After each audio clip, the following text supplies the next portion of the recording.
बिस्मिल्लाहिर्रहमानिर्रहीम। अस्सलाम वालेकुम। मैं हूं नादिया बशीर, आपकी मेज़बान FM 102.2। सामीन, अक्टूबर के महीने को मोस्टली हम ब्रेस्ट कैंसर अवेयरनेस मंथ के नाम से जानते हैं और इसमें हम कोशिश करते हैं कि ज़्यादा से ज़्यादा ब्रेस्ट कैंसर अवेयरनेस के बारे में हम आगाही दे सकें।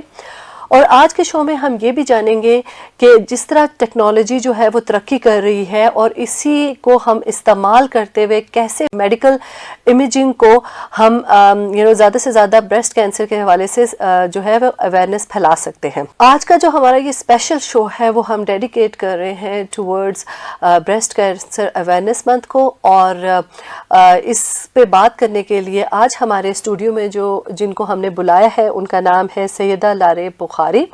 वो मेडिकल इमेजिंग टेक्नोलॉजिस्ट हैं और वो हमें बताएंगी कि कैसे मेडिकल इमेजिंग जो है वो बर वक्त जो है इसकी तशखीस और इसके असेसमेंट में हमारी मदद कर सकती है। आइए उनको शो में हम वेलकम करते हैं और अपने शो का जो है वो आगाज़ करते हैं। अस्सलाम वालेकुम। वालेकुम सलाम। First of all thank you, आपने मुझे इनवाइट किया इस अहम टॉपिक पे डिस्कशन करने के लिए। मेरा ताल्लुक़ आज़ाद कश्मीर से है और मैंने ग्रेजुएशन जो है वो शिफा तामीर मिलत यूनिवर्सिटी से मेडिकल इमेजिंग टेक्नोलॉजी में की। मेरी जो पोस्ट ग्रेजुएशन है वो हेल्थ केयर मैनेजमेंट में है, जो कि मैंने शिफा तामीर मिलत यूनिवर्सिटी से की। मैंने शिफा इंटरनेशनल हॉस्पिटल में as a radiology technologist work किया। उसके बाद मैंने खैबर मेडिकल यूनिवर्सिटी इस्लामाबाद में एज ए लेक्चरर जॉब की और अब मुझे रिफा इंटरनेशनल यूनिवर्सिटी में एज ए लेक्चरर मेरी अपॉइंटमेंट हुई है। चलिए, thank you so much for coming. सबसे पहले मैं ये चाहूँगी कि आप हमारे सामीन को ये ज़रूर बताएं कि आपका जो ये शुबा है मेडिकल इमेजिंग टेक्नोलॉजी का, ये कितना इम्पॉर्टेंट है towards the detection of breast cancer. जो अर्ली डिटेक्शन है ब्रेस्ट कैंसर की वो लाइफ सेविंग है। जितना एक मर्ज़ जल्दी डायग्नोज होगा, उसका अर्ली ट्रीटमेंट होगा, तो उससे जो है आप सर्वाइवल रेट इंक्रीज़ कर सकते हैं। हमारा जो ये अवेयरनेस सेशन है बेसिकली इसलिए है कि हम ज़्यादा से ज़्यादा फीमेल्स की पार्टिसिपेशन कर सकें स्क्रीनिंग प्रोसेस में, ताकि जो है ब्रेस्ट कैंसर अगर खुदा ना खास्ता किसी फीमेल को है तो वो जल्दी उसकी शनाख्त हो सके, जल्दी वो डिटेक्ट हो सके। और जितना जल्दी वो डिटेक्ट होगा, हम उसका ट्रीटमेंट अर्ली करेंगे तो वो उससे जो है वो डेथ रेट जो है वो कम हो जाएगा। According to World Health Organisation जो मोस्ट कॉमन कैंसर फीमेल्स में देखने को मिला है वो ब्रेस्ट कैंसर है। और अगर मैं रेशो की बात करूं, रिस्क रेशो की बात करूं, तो हर 8 में से एक जो फीमेल है वो इस ब्रेस्ट कैंसर का शिकार हो रही है।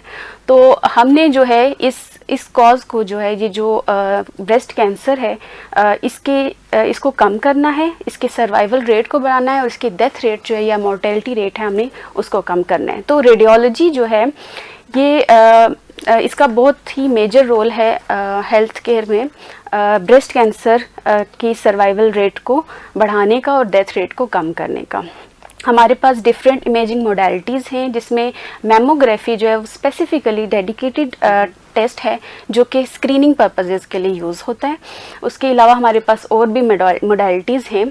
तो हमारी जो जितनी मोडालिटीज़ हैं, ये टेस्ट वगैरह हम करते हैं, तो ये ब्रेस्ट कैंसर को डिटेक्ट कर लेता है। अब फीमेल है तो उसे नहीं पता कि वो सिम्टोमेटिक है, उसमें सिम्टम्स अपीयर हुए या नहीं हुए। हो सकता है वो एसिम्टोमेटिक हो, मतलब उसको वो दर्द नहीं हो रहा या उसको कोई लियन फील नहीं हो रहा, कोई लंप फील नहीं हो रहा, तो ज़रूरी नहीं है कि वो उसको कैंसर नहीं हो सकता। तो ये चीज़ जो है वो जब ये स्क्रीनिंग प्रोसेस में जब वो फीमेल्स आ जाती हैं तो ऑटोमेटिकली वो फिर डिटेक्ट हो जाता है कैंसर, और फिर जब अर्ली स्टेज में डिटेक्ट हो जाएगा तो उसका ट्रीटमेंट जो है वो इजी हो जाता है और सर्वाइवल रेट जो है वो इंक्रीज हो जाता है फीमेल का। मैं चाहूँगी कि इस पॉइंट पे आप जो कॉमन मिथ्स एसोसिएट होगी, क्योंकि अभी आपने डिफरेंट मोडालिटीज़ की बात की और उसमें जो खसूसी तौर पे जिसका जिक्र किया वो मेमोग्राफी थी, तो आई एम श्योर कि इसके साथ कोई ना कोई मिथ्स हमारे यहाँ एसोसिएट कर दी गई होंगी बाय अकॉर्डिंग टू पीपल।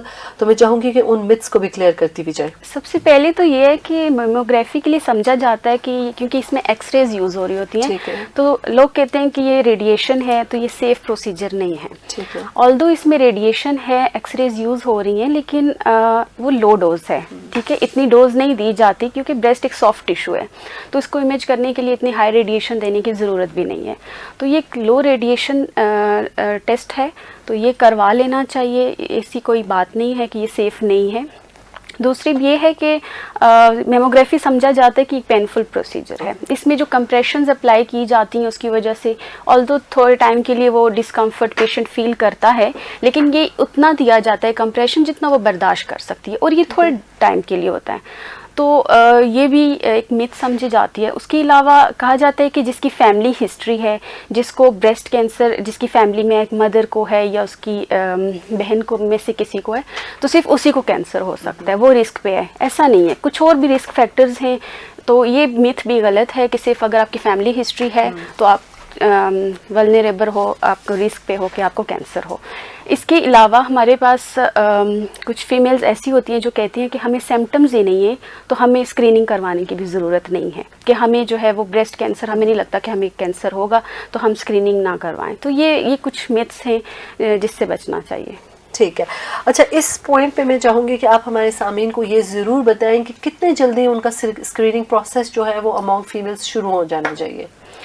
जो इंटरनेशनल गाइडलाइंस हैं अमेरिकन कैंसर सोसाइटी की, वो कहती हैं कि हमें 40 इयर्स से स्टार्ट कर लेना चाहिए। ठीक है। 40 इयर्स की एज में हर साल आपको स्क्रीनिंग करवा लेनी चाहिए। लेकिन कुछ फीमेल्स ऐसी हैं जो कि हाई रिस्क पे हैं, लाइक उनकी फैमिली हिस्ट्री भी है, उनमें कुछ ऐसे फैक्टर्स हैं, उनमें सिम्टम्स अपीयर हो रहे हैं, तो उसके लिए एज रिस्ट्रिक्शन है कि आप 40 इयर्स पे ही जाके करवाएंगे। आप उन फीमेल्स में जहाँ पे रिस्क कैंसर हाई है वहाँ पे 30 इयर्स से स्क्रीनिंग स्टार्ट हो जाती है, एनुअल स्क्रीनिंग स्टार्ट हो जाती है। इसके अलावा हमारा सेल्फ एग्जामिनेशन जो है उसके लिए भी कुछ गाइडलाइंस हैं। जो सेल्फ एग्जामिनेशन हर ख़वातीन को चाहिए कि वो 20 इयर्स के बाद मंथली सेल्फ एग्जामिनेशन करें। उसमें ये होता है कि आप जो है अपने ब्रेस्ट को खुद आप चेंजेस फील करो, साइज़ में चेंजेस आ रही हैं, कोई लंप आपको फील हो रहा है, तो ये असेसमेंट आप खुद घर में भी कर सकती हैं।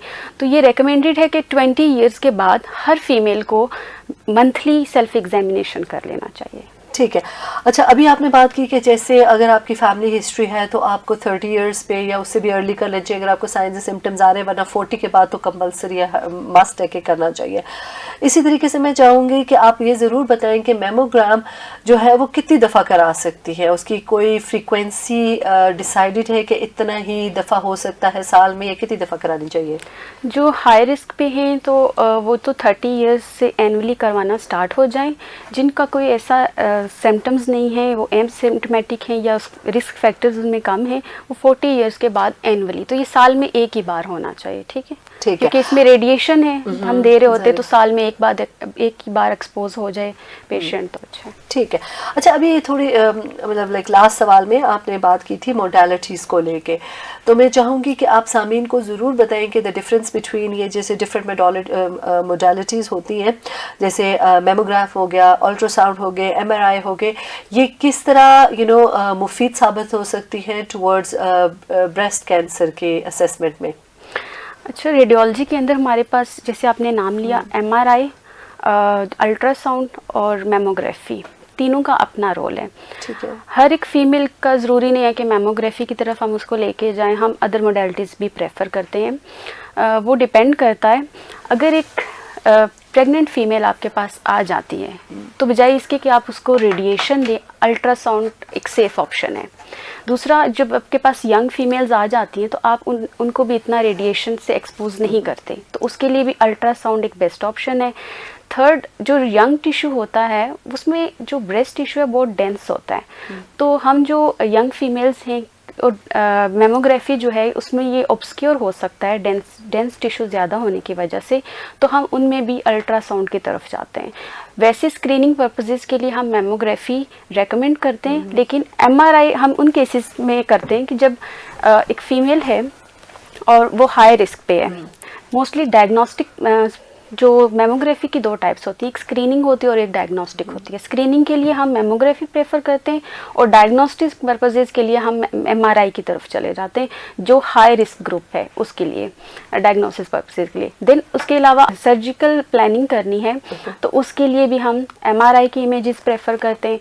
उसके अलावा कुछ पेशेंट ऐसे होते हैं लाइक उनमें ब्रेस्ट टिश्यू रिमूव कर दिया गया, सर्जरी हो गई, उससे स्कार बन जाता है। ठीक है, तो मेमोग्राफी जब हम करवाते हैं तो आपको स्कार टिश्यू तो स्कार ही नज़र आएगा, लेकिन हो सकता है कि वहाँ पे रिकरेंस हो जाए, तो जो MRI है वो सॉफ्ट टिश्यू को बहुत अच्छा करके दिखाता है।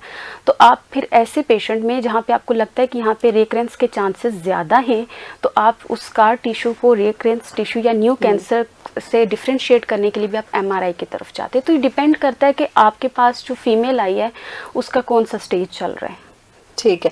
अच्छा, अभी मैं आप चाहूँगी कि आप हमारे सामीन को थोड़ा सा ये भी बताएं कि लेट्स सपोज कि आपकी ब्रेस्ट एग्जामिनेशन हो गया और उसके बाद उन्होंने कोई लम्प डिटेक्ट किया, आपको उन्होंने मेमोग्राम के लिए भेज रहे हैं, तो इसकी प्रिपरेशन उनको कैसे करनी चाहिए? एंड आई एम श्योर इसके साथ जब उनको मेमोग्राम के लिए कहा जाएगा तो सारी बातें वो काफ़ी एंक्शस भी हो जाएंगी।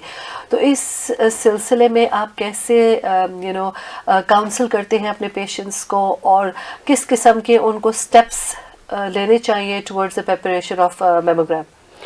ठीक है, बहुत अच्छा क्वेश्चन था। जो मेमोग्राफी की जाती है बेसिकली सबसे पहले जो है पेशेंट को प्रिपेयर किया जाता है मेमोग्राफी के लिए। उसके लिए पेशेंट को चेंज करवाना, देन मेमोग्राफी परफॉर्म करने के लिए उसकी पेशेंट हिस्ट्री ली जाती है सबसे पहले। ठीक है। हिस्ट्री में हम दो तरह की चीज़ें पूछ रहे होते हैं। एक तो जो फैक्टर्स हैं उनको कवर कर रहे होते हैं कि फैमिली हिस्ट्री है नहीं है, स्मोकिंग कर रही है नहीं कर रही, जो फैक्टर्स होते हैं उनको देखा जाता है। दूसरा प्रेगनेंसी की हिस्ट्री ली जाती है।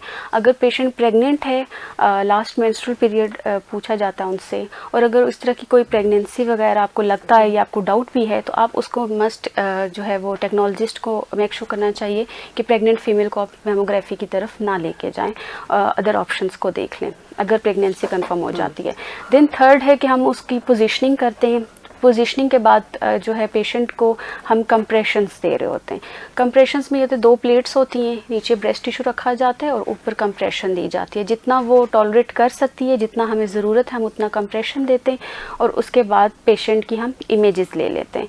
जब इमेजेस ले ली उसके बाद भी, मेमोग्राफी करवाने के बाद भी, जब रेडियोलॉजिस्ट वो रिपोर्ट वो इमेजेस देख लेते हैं, अगर उस कुछ सस्पिशियस लीजन आप में लग रहा है कि इसको मज़ीद इन्वेस्टिगेट करने की ज़रूरत है, तो हम साथ में ही उस पेशेंट का अल्ट्रासाउंड कर लेते हैं। अल्ट्रासाउंड में मज़ीद उसको इन्वेस्टिगेट किया जाता है।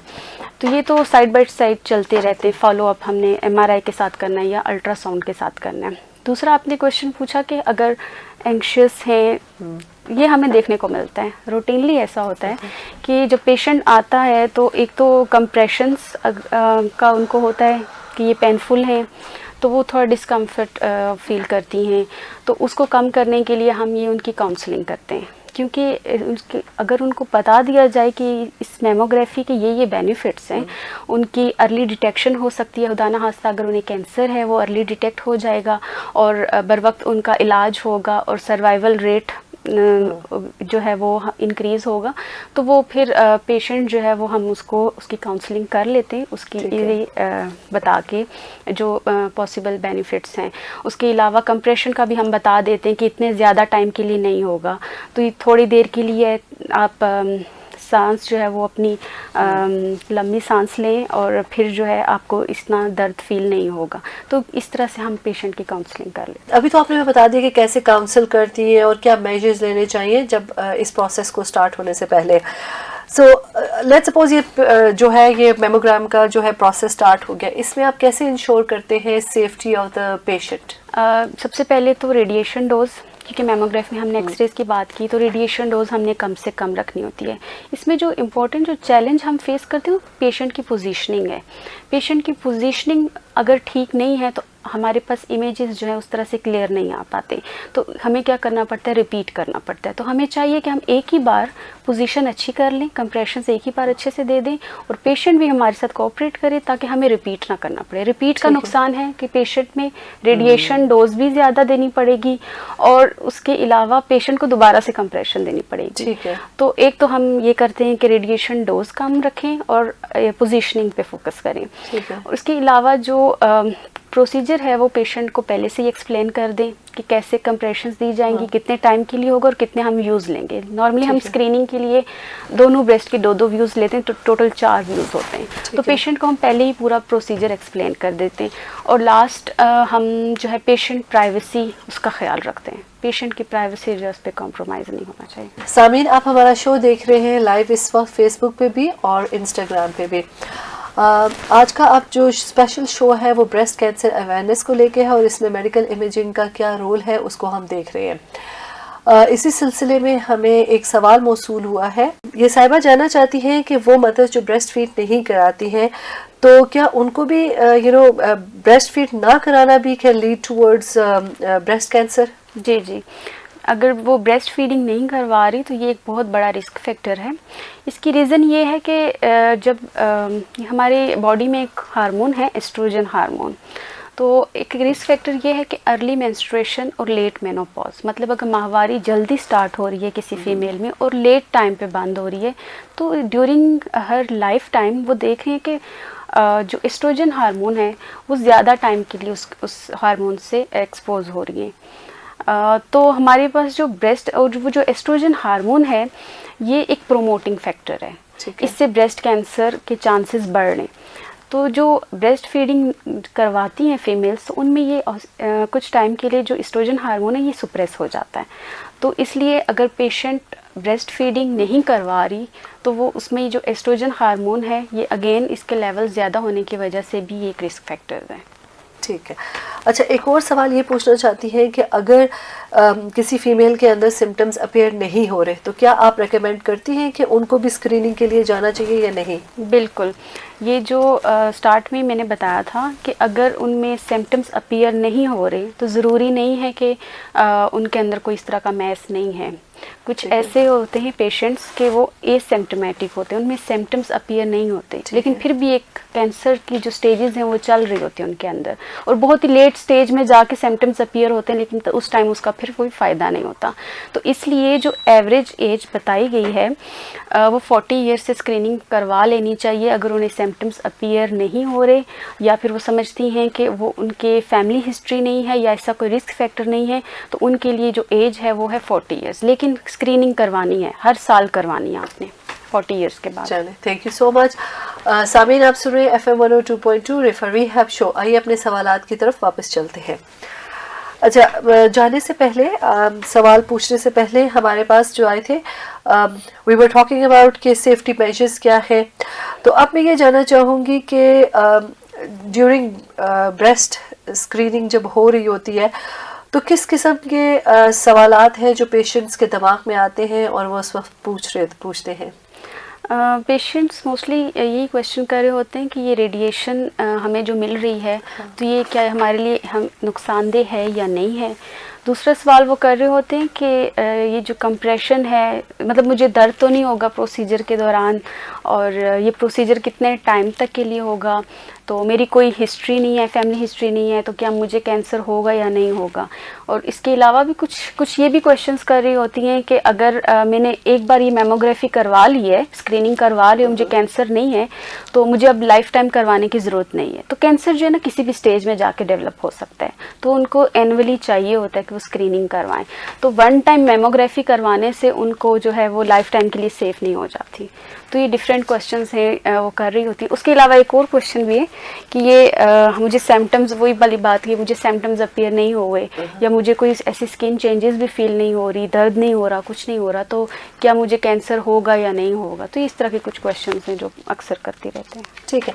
अच्छा, अब आपको पता है जैसे टेक्नोलॉजी में एडवांसमेंट हो रही है, तो क्या ब्रेस्ट कैंसर डिटेक्शन के हवाले से भी कोई इस तरह की ग्राउंड ब्रेकिंग किस्म की टेक्नोलॉजी या एडवांसमेंट का वो हुआ है सिलसिला शुरू? मेमोग्राफी में ही मॉडिफिकेशंस आई हैं। पहले हमारे पास स्क्रीन फिल्म मेमोग्राफी थी और अब जो है वो डिजिटल मेमोग्राफी आ गई है। आप उसी टाइम जो है आप टेक्नोलॉजिस्ट को जो है वो इमेजेस मिल जाती हैं, उसी टाइम रेडियोलॉजिस्ट उसको रिव्यू कर लेते हैं और रिपोर्टिंग कर लेते हैं। अब हमारे पास डिजिटल मेमोग्राफी आ गई है। उसके अलावा हमारे पास ब्रेस्ट टोमोसेंसिस आ गई है। इसमें यह है कि हमारे पास 3D इमेज आ रही होती है। 2D इमेज में हो सकता है कि पैथोलॉजी एक टिश्यू के नीचे, ब्रेस्ट टिश्यू के जो है वो हमने बात की कि हर एक फीमेल में उसकी डेंसिटी वेरी कर रही होती है, तो पैथोलॉजी ऑब्सक्योर हो सकती है। लेकिन जब हम 3D इमेजेस ले रहे होते हैं तो उसको हम हर एंगल से देख सकते हैं, लेफ़्ट टू राइट स्क्रॉल कर सकते हैं। तो उसको जब हम स्क्रॉल करते हैं तो हमें जो है वो ब्रेस्ट टिश्यू में अगर कोई भी इस तरह का लीजन है, कोई कैल्सिफिकेशन है, तो उसके ऑब्सक्योर होने के, उसके छुपने के चांसेस कम होते हैं। तो ये कुछ एडवांस आ गई हैं मॉडिफिकेशंस। ठीक है, बिल्कुल। अच्छा, अब आपको पता है कि चूँकि टेक्नोलॉजी के साथ साथ मल्टी डिसिप्लिनरी अप्रोच का भी काफ़ी जो है वो कॉन्सेप्ट हमारी हेल्थ इंडस्ट्री में आ रहा है। उसी सिलसिले में मैं जानना चाहूँगी कि आप कैसे कोलैबोरेट करते हैं विद ऑन्कोलॉजिस्ट एंड रेडियोलॉजिस्ट के साथ?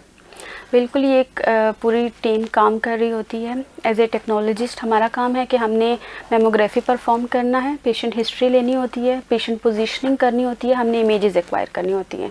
रेडियोलॉजिस्ट का काम है कि उसने रिपोर्टिंग करनी होती है, इमेजेस देख के रिपोर्टिंग करनी होती है। उसके अलावा बायोप्सीज़ वगैरह भी होती हैं। मेमोग्राफी और अल्ट्रासाउंड दोनों मोडेलिटीज़ में मेमोग्राफी के लिए बायोप्सीज़ की जाती हैं, सैंपल लिए जाते हैं जो कि हम फिर आगे हिस्टोलॉजी में भेजते हैं और उसमें कैंसर की स्टेजिंग वगैरह जो है वो कंफर्म होती है। उसके अलावा जो ऑन्कोलॉजिस्ट हैं उनका रोल है कि वो आगे सर्जरी प्लान कर रहे होते हैं, या फिर ऑन्कोलॉजिस्ट और सर्जन्स दोनों मिलके एक तो सर्जरी प्लान कर रहे होते हैं और दूसरा ट्रीटमेंट प्लानिंग हो रही होती है। तो ये सारे जो है मिलके ही काम कर रहे होते हैं। ठीक है। You being medical imaging technologist, मुझे बताएं कि आप क्या चैलेंजेस फेस करनी पड़ती हैं आपको जब आप स्पेशली जब आप ब्रेस्ट कैंसर के लिए इमेजिंग कर रहे होते हैं? तो सबसे मुश्किल काम जो होता है वो है पोजीशन करना पेशेंट को। एक तो उसकी पेशेंट एंजाइटी जो है उसको कम करना, दूसरा पोजीशन करना, क्योंकि पोजीशनिंग ही डिफ़िकल्ट होती है। हमने वन टाइम इमेज लेना होता है, अगर हम रिपीट करेंगे तो हम रेडिएशन डोज दे रहे हैं, और हमारे पास रेडिएशन इंड्यूस्ड कैंसर भी हैं जो कि मेमोग्राफी करवाने की वजह से भी आ सकते हैं। तो इस चीज़ को कम करने के लिए, रेडिएशन को कम करने के लिए हमें चाहिए कि हम जो है वो सिर्फ एक इमेज ही लें, बार बार पेशेंट को रिपीट ना करें। तो उसके लिए पोजीशनिंग बहुत मुश्किल होती है, जिसके लिए पेशेंट का कोऑपरेट करना ज़रूरी होता है। तो ये एक चैलेंज है जो कि एक मेमोग्राफी के लिए जो टेक्नोलॉजिस्ट हैं उनको फेस करना पड़ता है। ठीक है। आप क्या समझती हैं कि कौन से ऐसे लाइफ स्टाइल या हेल्थ फैक्टर्स हैं जो कि कंट्रीब्यूट करते हैं टुवर्ड्स ब्रेस्ट कैंसर? सबसे पहले तो बहुत से रिस्क फैक्टर्स हैं। सबसे पहले ये फैमिली हिस्ट्री वो मैटर करती है।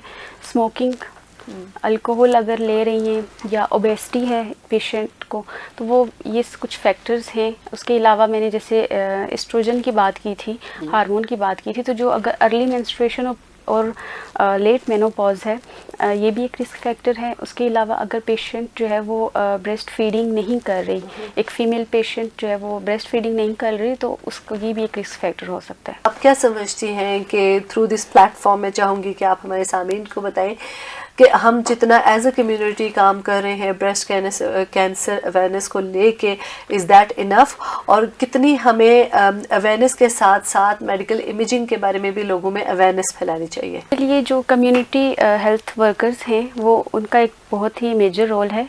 हमारे पास डिफरेंट कैंपेन्स चलती हैं स्कूल्स में, कॉलेजेस में, यूनिवर्सिटीज़ में और सोशल मीडिया में भी। तो इन कैंपेन्स के थ्रू हम जो है वो अवेयरनेस जो है वो अपने ऑडियंस तक या फिर फीमेल्स तक पहुंचा सकते हैं। दूसरा, इमेजिंग का जो रोल है, हमारे जितने भी डायग्नोस्टिक सेंटर्स हैं या जो टर्शरी केयर हॉस्पिटल्स हैं, तो ये रेडियोलॉजी में ये जो टेस्ट है, जो मेमोग्राफी टेस्ट है, जो कि स्पेशली स्क्रीनिंग पर्पसेस के लिए, अगर इस पे वो डिस्काउंट वगैरह दे दें जस्ट फॉर स्क्रीनिंग, तो ये मेरे ख्याल में एक अच्छा स्टेप हो सकता है कि हम ज़्यादा जो वीमेन पार्टिसिपेशन करवा सकें स्क्रीनिंग के लिए। चलें, वक्त की कमी की वजह से हमें प्रोग्राम यहाँ पे ख़त्म करना होगा। मैं चाहूँगी जाने से पहले आप हमारे सामीन को क्या टेक होम मैसेज देना चाहती हैं in terms of breast cancer awareness को लेके? मैं ऑडियंस से यही कहना चाहती हूँ कि वो मेल्स हैं या फीमेल्स हैं, वो रेगुलर स्क्रीनिंग करवाएं। जो मैंने एज बताई है 20 इयर्स फॉर फीमेल्स, जब वो 20 इयर्स की हो जाएं तो सेल्फ एग्जामिनेशन मंथली लाजमी करें। अगर हाई रिस्क ग्रुप है तो 30 इयर्स से अपनी एनुअल स्क्रीनिंग स्टार्ट करवा दें। और अगर वो हाई रिस्क नहीं है लेकिन फिर भी जो है फीमेल्स को चाहिए कि 40 इयर्स के बाद एनुअल स्क्रीनिंग स्टार्ट करवा लें। उसके अलावा मेरा मैसेज मेल्स के लिए भी है। बहुत से मेल्स ऐसे हैं जो कि अपनी अपनी फीमेल्स को मेमोग्राफी टेस्ट के लिए नहीं लेके जाते या कंसेंट नहीं देते। तो मेरा मैसेज उनके लिए भी है कि ज़्यादा से ज़्यादा आपकी जो घर में फ़ीमेल्स हैं आप उनको मेमोग्राफी स्क्रीनिंग टेस्ट में पार्टिसिपेट करने दें ताकि उनकी बर वक्त इलाज हो सके और जान बच सके। उसके अलावा मेरा मैसेज उन मेल्स के लिए भी है जो ये समझते हैं कि जो ब्रेस्ट मेमोग्राफी है वो सिर्फ फीमेल्स के लिए है। ये मेल्स में भी ब्रेस्ट कैंसर देखने को मिलता है। तो अगर किसी मेल को भी ऐसा कोई सिम्टम अपीयर हो रहा है तो वो फ़ौरन से मेमोग्राफी करवाएं। बहुत शुक्रिया कि आप हमारे शो में तशरीफ़ लेकर आए और हमें इतना सारा टाइम दिया। Thank you so much once again. जी बहुत शुक्रिया, आपने मुझे इस इम्पोर्टेंट टॉपिक पे डिस्कशन करने का मौका दिया। सामीन, जैसे कि आज का प्रोग्राम आपने सुना, मैं उम्मीद करती हूँ कि आपको पसंद आया होगा। ये स्पेशल शो था रिगार्डिंग ब्रेस्ट कैंसर अवेयरनेस को लेके, और हमने आज ये भी देखा कि क्या रोल है मेडिकल इमेजिंग का इन ब्रेस्ट कैंसर को लेके। सबसे पहला step towards the prevention of any disease is awareness. So awareness ज़्यादा से ज़्यादा हमें क्रिएट करनी चाहिए और हमें भी खुद भी चाहिए कि हम ज़्यादा से ज़्यादा इससे रिलेटेड मालूमात हासिल कर सकें। सामीन, हम फिर मिलेंगे अगले हफ्ते एक नए मौजू के साथ, नए मेहमान के साथ। तब तक मुझे इजाज़त दीजिए। अल्लाह आपका हामी और नासिर हो। अल्लाह हाफिज़।